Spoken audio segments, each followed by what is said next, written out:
ko dati. Bale, ito po, lop nyo po dati. Noong una, ito ay pinasok ng sawa. Nakain yung puti ko na 5th overall champion. Then, nilipat ko dito sa side na to. Ito naman yung nag-produce ng first overall champion solo complete locking ng Tacloban. Yan po yun, yung pilay. Ito po yung pilay. So, bale, ito pala yung... Promil. Ito, sir, naibibreed nyo pa po. Sir, nitong last breeding, nakapag-produce ako sa kanya ng isang pang south tsaka isang pang summer. Winner to. Napilay lang, ano, sir? Nito lang, last year lang yung napilay. Ay, may mga nag-i-inquire nga, ay hindi ko naman mapagbigyan kasi lugon. Lugon, opo. Kaya naman. Solo, ano po, ano? So, bale, ito yung mga bago ni sir. Ito po, sir, Mga hen po yan, mga stock na. mga hen na stock. Para naaarawan sila. Na ulanan. Ayun, medyo naglulugon nga. Yung iba, nagbibihis na. Naganda na po, no? Ready for salang na rin. Bali, ito po yung sinasabi ko kanina na kapatid ng puti. Na 6th place Calbayog. 6th place Calbayog. Ang galing mo. Balogan finisher. Kaya pero na-preserve ko sila, sir. Yung puti kasi nila, hindi nagtitistis yung pakpak. Matibay po yung pagkaputi nila. Hindi sila nasisira agad. Unlike ng ibang ano. Oo, nagninisnis ano po. So matibay yung ano nila. Hindi pa yung nagtitistis. No, kahit yung luma, no, sir, hindi nagtitistis. Kaya pre-preserve ko sila magkakapatid. Bali ito, at saka yung complete locking ng Tacloban, magkakapatid sila. Magkakapatid. Opo. Kasi nga, nung unang produce ko dun, ganitong puti na cup. Yun nga yung nag-5th overall. 5th overall po. Tapos nakain naman ng sawa. Brinid ko ulit yun. Yun naman ang lumabas. Checkered naman po. Checkered na complete locking ng south. Tapos brinid ko ulit yun. Ito namang mga ito lumabas. Ito naman po. Saka yun nandun sa loob po. Kaya nasa lahi talaga nila na. Kaya sila magkakapatid, pero na-preserve ko. Oo nga. Bala ko silang i-breed. I-breed po ulit. Para makapagpadami pa. Lock breed ba yan? Lock breed, opo. Ganda na. Good flyer na, good breeder pa, no, sir? Opo, sir. Sana nga makachamba ulit. Makachamba ulit. So, ayan, mga kalapatids, yung mga sample na mga ibon ni Sir Mac Placino dito. Ang gusto ko talaga sa kanila yung hindi nagtitistis yung nga po. Kasi yun ang problema sa mga puti, ano, sir? kadalasan sa color, kahit yung mga brown. Mga brown. Na mabilis magnisnis yung mga puti. Ito naman yung isang kabatch nung first overall na sa 3 club. Yan po yung nakauwi ng Tacloban sa ilang ibon lang. Isa yan sa mga nakauwi. Ang galing, ano po. Yung Grisel pa rin, ano po. Galing yan sa kaibigan ko kay paring Medel. Pinahiram lang sa akin. Galing. Tapos nag-co-breeding nga kami yun. Ang inilabas po ay ito. Yan naman yung mga Grisel din po. Ang gaganda, no, sir? Mga pang-summer po yan ay hinahabol ko lang. Meron po ba kayo mai-share na tips para sa mga newbie na gusto din pumasok sa pagkakalapate? Na ngayon kasi medyo madali na yung access natin sa mga information. Opo. Mag-acquire tayo dun sa mga nakikita natin na consistently na nananalo. Yung pamilya ng ibon nila halos taon-taon hindi nawawala sa overall, may achievement. Kumbaga, doon tayo mag-start sa hindi katulad namin nung mga nauna dati. Kumbaga, mangangapa ka pa. Mangangapa pa. Kasi mahirap din po yung access noon. Yun ang unang ngayon, mag-start ka ng tama. Opo. Para madali na. Kumbaga, may shortcut. Opo, shortcut na. Nakatipid na. May malakas pa ang chance sa manalo. Opo, no, sir? sir. Tama.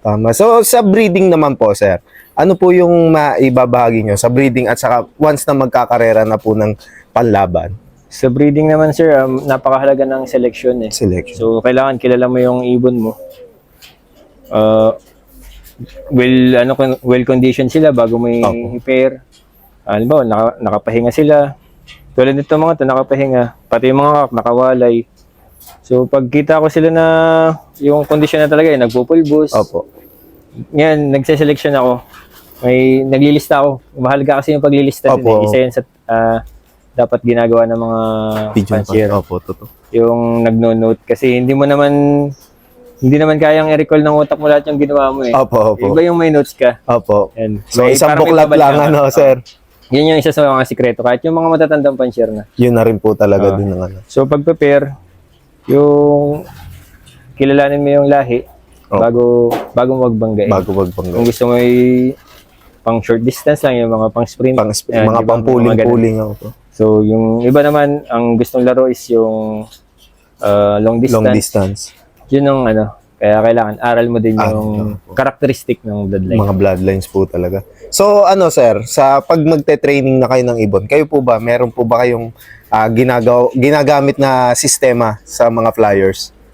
Ayan, syempre bago tayo mag-start ng training sa truck, dito pa lang sa loft natin, trained na sila. Opo. So, yung disiplina, Disiplina number one. number one yan, sa patuka, tapos yung nakapag-loft fly na sila ng at least or 1 hour Opo. or 45 minutes, yun, bago tayo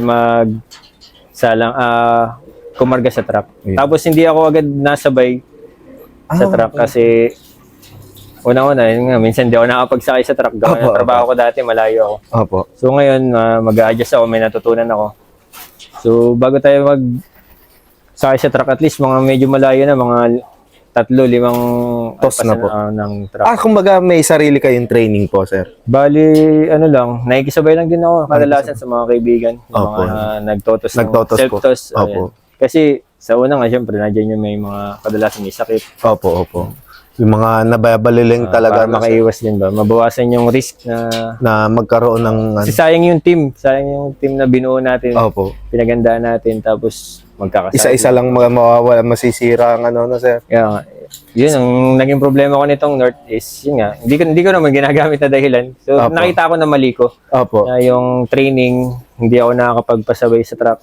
Tapos, inilayo ko agad sila. Yun yun ang doon naging na problema nasira, ko. no, sir. Hindi ko naman dahilan. Kumbaga, ngayong mga kasunod na karera, at least, Kumbaga trial, natutunan ako. opo, trial and error din alam ko kasi talaga. kakayanin ng iba, masyado ako nagtiwala. Opo.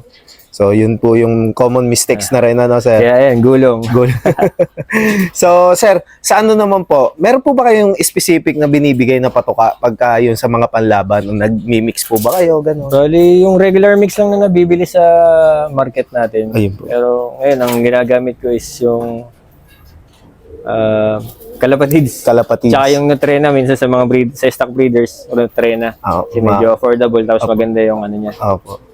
seeds. Tapos pag nilalaro ko na, yun yung Kalapatids. Kalapatids mix. Maganda kasi yung mix Maganda niya. po. Nagdadagdag na lang po ako ng SAF, Safflower po talaga. tsaka ng barley. Barley.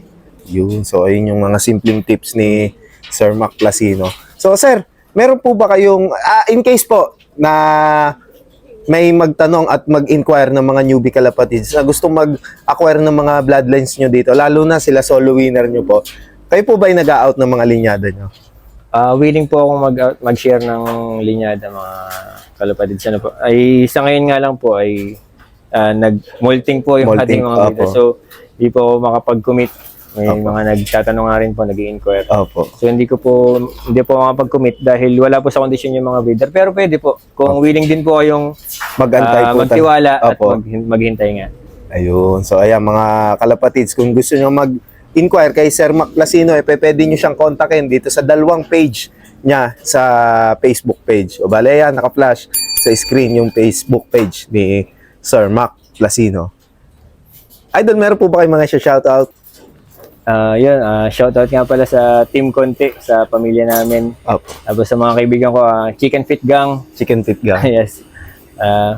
Tapos kay paring Maki, Mark Jonald Alpay, tsaka sa kanyang misis. Kay Ogag, kay paring Unad, kay Gerard, tsaka sa iba kong mga kaibigan sa Kalapati, sina Kuya Monin, sina Kuya Jerome Losloso, ang aming presidente, si Sir Kalahari Portes.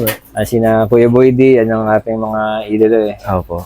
So lahat ng pan-share sa Quezon, shoutout po sa inyo. Ayun, shoutout po mga idol. So, ayan. Idol, maraming salamat po sa pagtanggap nyo sa amin dito sa inyong loft. And then, hopefully, sa mga susunod na season ay makabalik at may vlog, sigurado. May mga achievement pa po ulit na hahakutin ng inyong loft. Sana po. So, ayan. Kung bago pa nga lang kayo sa aming YouTube channel, mag-like, comment, share, and subscribe na kayo. Hit nyo na rin yung notification bell button para lagi kayo ma-update sa mga bagong video na aming ilalabas. Maraming salamat mga kalapatids. See you next video. Paalam.